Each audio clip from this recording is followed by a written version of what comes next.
On the morning of March 4, 2022, a Ukrainian S-300 surface-to-air missile battery, hidden somewhere in the western farmlands, detected a high-altitude target moving at over 3 times the speed of sound. The radar signature was consistent with an Iskander-M ballistic missile, launched from hundreds of miles away. Operators had mere minutes to decide. They fired. A high-explosive fragmentation warhead intercepted the target in the upper atmosphere, detonating in a silent flash visible only to satellites. This event, one of countless in modern conflict, was not a dogfight. It was the conclusion of a decades-long technological duel, fought at the speed of data across an invisible electronic battlefield. The airspace above nations is no longer empty sky, but a meticulously surveilled and fiercely contested domain. Its protection relies on a complex global family of systems, from truck-mounted launchers to fixed-site command centers, all designed to sense, track and destroy aerial threats before they can land. This video will trace the complete evolution of that shield, from the first guided missiles that changed warfare forever to the networked, automated defenses of today. We will examine every major system, understand their capabilities and their limits, and reveal the strategic logic that has driven their development for over 70 years. The end of World War II did not bring peace, but a new kind of war, a Cold War. The world split into two camps, led by the United States and the Soviet Union. Each side built vast arsenals of bombers, planes designed to cross oceans and continents to deliver nuclear weapons. For the first time in history, an entire nation's survival depended on stopping an attack from the sky before it ever reached its target. This was the fundamental problem air defense now had to solve. The technology from the war, anti-aircraft guns and early radar, was utterly useless against this new threat. Guns could not reach high-flying jet bombers. Radar networks were too slow and local. A new system was needed, one that could see further, react faster, and strike with certainty over hundreds of miles. It had to be a shield for entire countries. This technological arms race defined the era.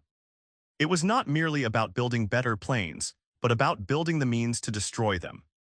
The Soviet Union, facing the threat of American bombers from Europe and the Arctic, poured resources into surface-to-air missiles. The United States, fearing Soviet attacks over the polar ice cap, did the same. The mission was clear: create an invisible, impenetrable wall in the sky. The failure to do so was unthinkable. Out of this pressure cooker of geopolitical tension and existential fear, the first modern air defense systems were forged. The Cold War made one thing clear: bombers could now reach across continents. Defending against them required a new kind of weapon. The Soviet answer arrived in 1957. It was the S-75 Dvina, known in the West as the SA-2 Guideline. This was not an incremental upgrade. It was the world's first practical, high-altitude surface-to-air missile system. It replaced a patchwork of anti-aircraft guns and fighter interceptors with a single, devastating solution. The system's specifications defined a new category.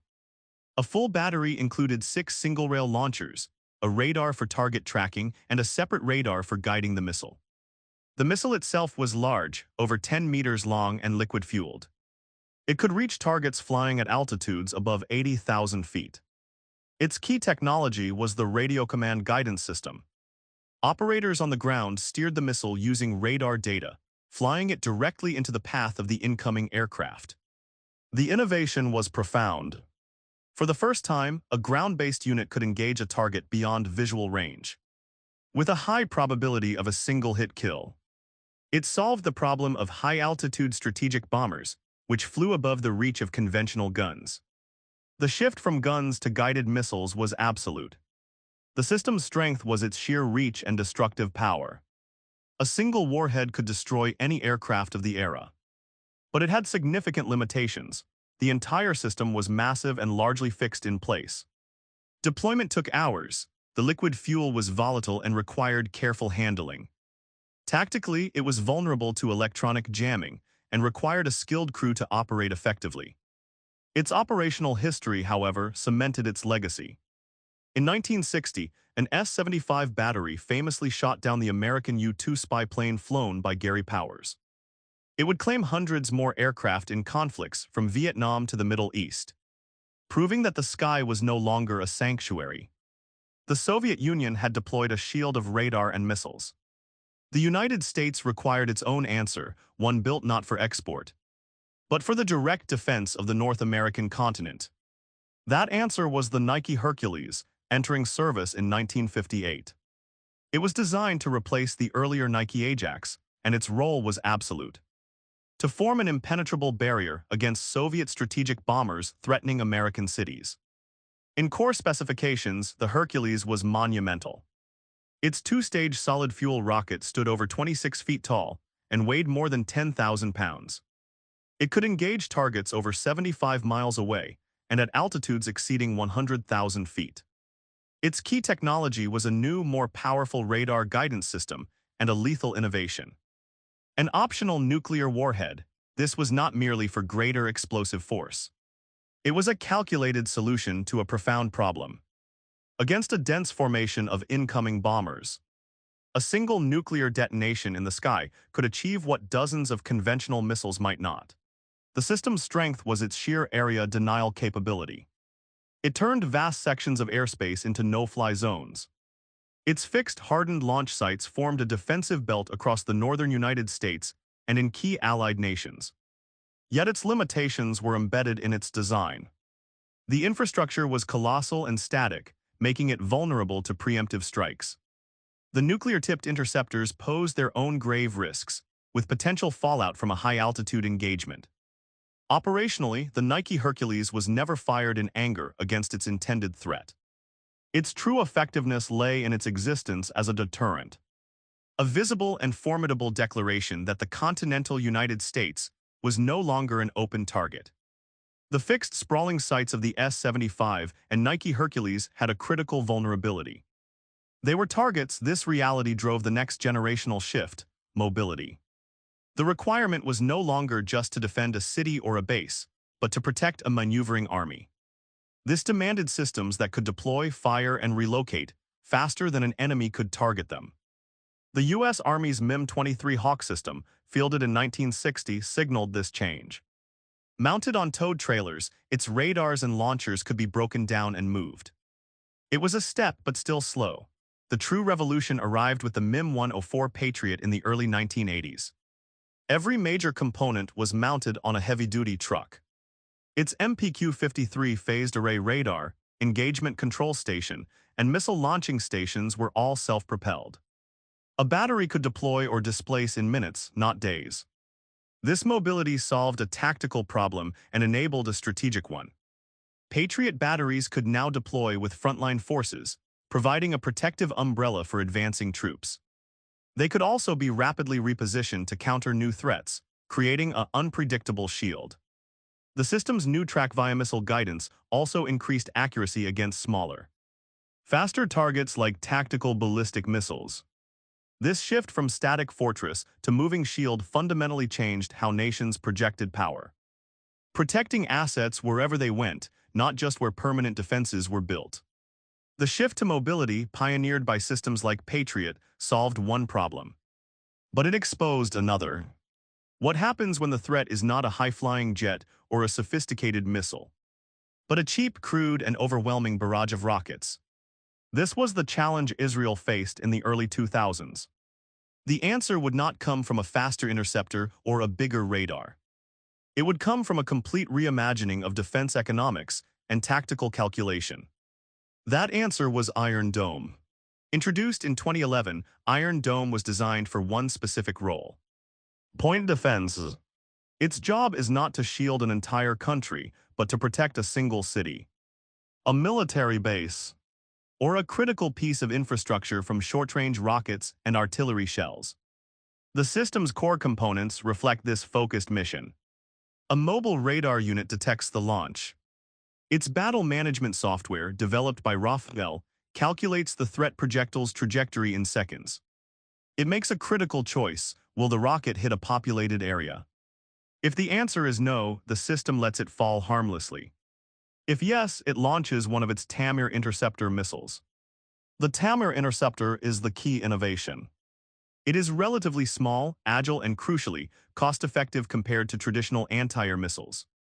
Each battery carries dozens This allows the system to engage multiple incoming threats simultaneously, creating a statistical shield over a designated zone. Its strength is its precision and its rate of fire. Its limitation is its range. It is a last-line defense, effective only out to about 70 kilometers.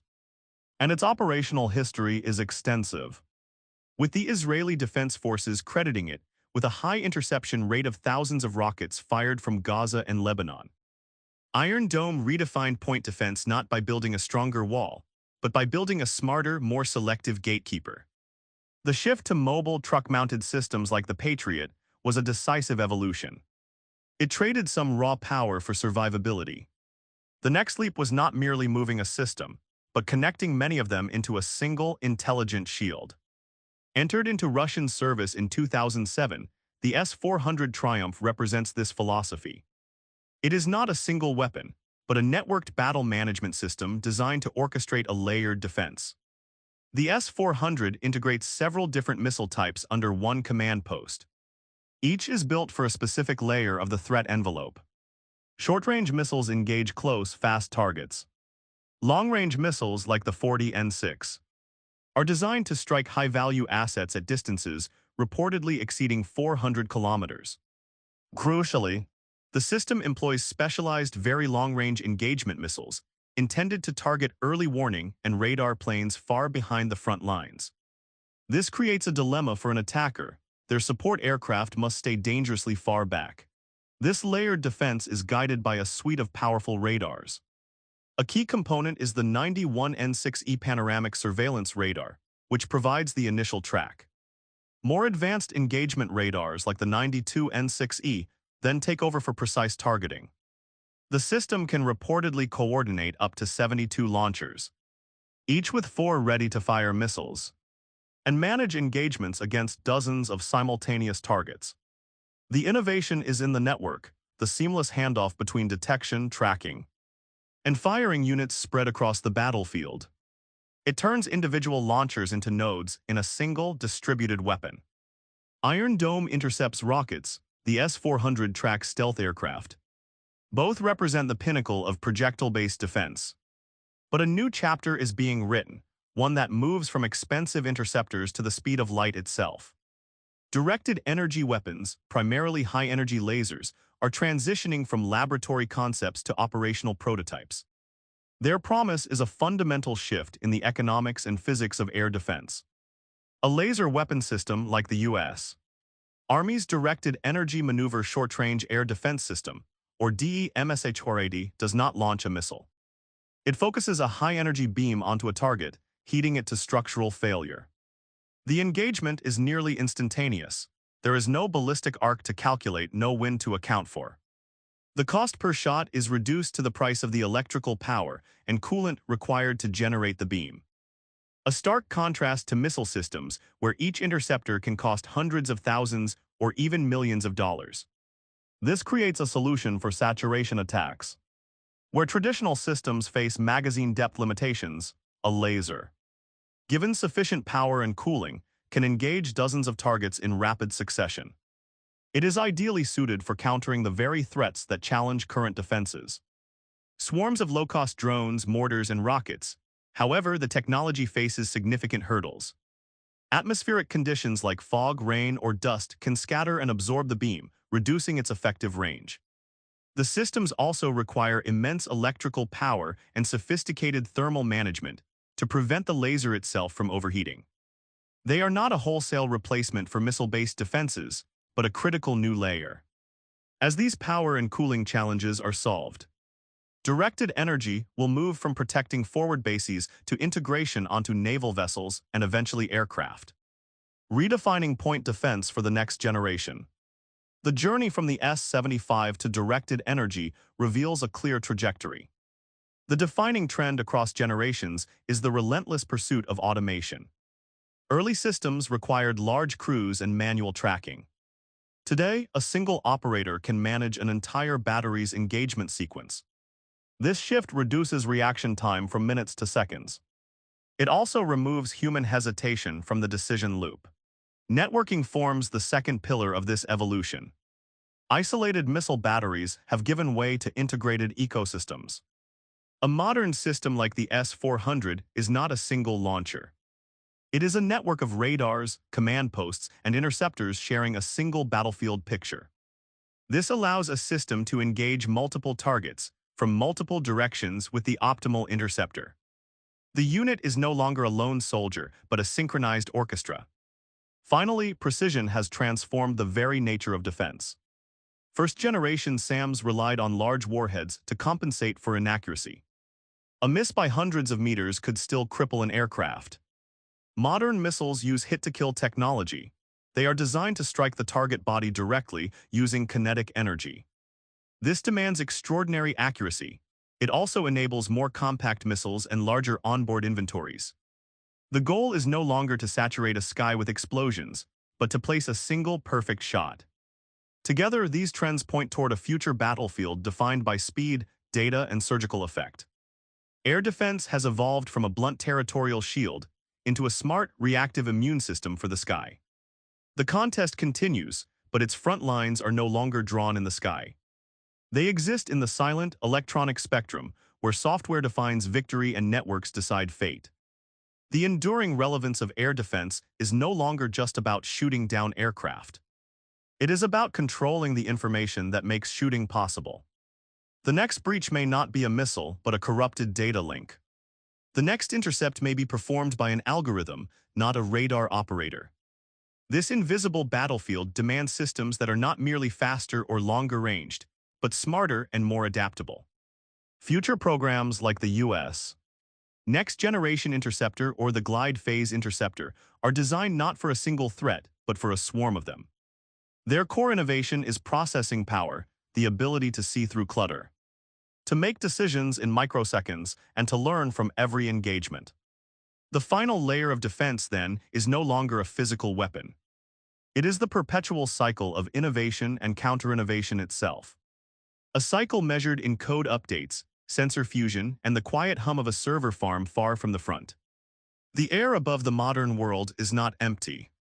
It is a contested domain, watched by silent, unblinking eyes that never see the sun.